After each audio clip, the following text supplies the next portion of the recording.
தென்றலே மெல்ல பேசு சீரியல்ல இன்னைக்கு என்ன நடந்திருக்கு அப்படிங்கிறத பார்க்கலாம்.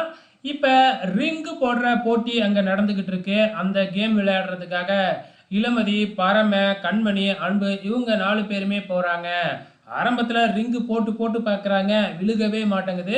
"என்ன கடைக்காரரே ஏதாச்சும் ட்ரிக்ஸ் பண்ணியிருக்கீங்களா?" அப்படின்னு கேட்க, "அப்படியெல்லாம் ஒண்ணும் இல்லப்பா" அப்படின்னு சொல்லி அந்த கடைக்காரரு ரிங்க போட்டு காமிக்கிறாரு. "நீங்க போட்டா மட்டும் விழுகுது, நாங்கலாம் போட்டா விழுகவே மாட்டேங்குது" அப்படின்னு கேட்க, "ஃபோக்கஸ் பண்ணி போடணும். நீங்க பாட்டுக்கு ஏனோ தானோன்னு போட்டா எப்படி விழுவும்?" அப்படின்னு சொன்னதுக்கப்புறம், ஆளாளுக்கு தனக்கு பிடிச்சவங்களுக்கு குடுக்கறதுக்காக பிளான் பண்ணி ஃபோக்கஸ் பண்ணி போட்டதுக்கப்புறம் தான் விழுகுது.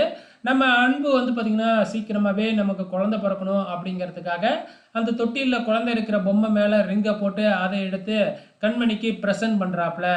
இளமதி என்னடான்னா, ஜோடியா இருக்கிற பொம்மை மேல ரிங்க போட்டு, அத எடுத்து இங்க பரமன் கிட்ட குடுத்து, "கூடிய சீக்கிரமே நீயும் பிரியாவும் கல்யாணம் பண்ணிக்கணும்" அப்படின்னு சொல்லி குடுக்குறாங்க. அப்பதான் கண்மணிக்கே புரிய வருது.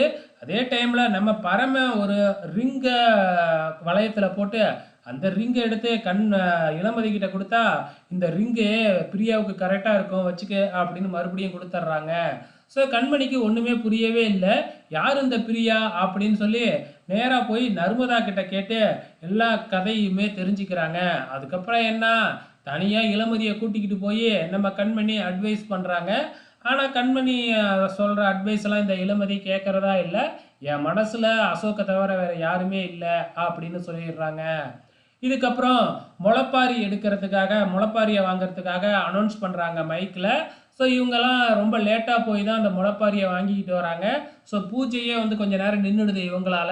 அதனால "ஏம்மா சாமியெல்லாம் காக்க வைக்கிறீங்க?" அப்படின்னு திட்டிப்புட்டு, அதுக்கப்புறம் பூஜை முடிஞ்சதுக்கப்புறம் முளைப்பாரிய தூக்க போறப்ப, கரெக்ட்டா நம்ம கண்மணி முளைப்பாரி பானைய கீழ போட்டுர்றாங்க. உடைஞ்சிடுது. உடனே வந்து பார்த்தீங்கன்னா, ரொம்ப ஃபீல் பண்றாங்க. ஏன்னா, அவங்க வேண்டிக்கிட்டது சீக்கிரமா தங்களுக்கு குழந்தை பொறக்கணும் அப்படிங்கிறது தானே. இதனால இளமதி வந்து தன்னோட முளைப்பாரிய கண்மணி கிட்ட குடுத்துர்றாங்க. "நீங்களே இத எடுத்துக்கிட்டு போங்க" அப்படின்னு சொல்லிட்டு விட்டு குடுத்துர்றாங்க. இதுதாங்க இன்னைக்கு நடந்திருக்கு. வெயிட் பண்ணி பார்க்கலாம். அப்கமிங்ல என்ன நடக்க போகுதுன்னு.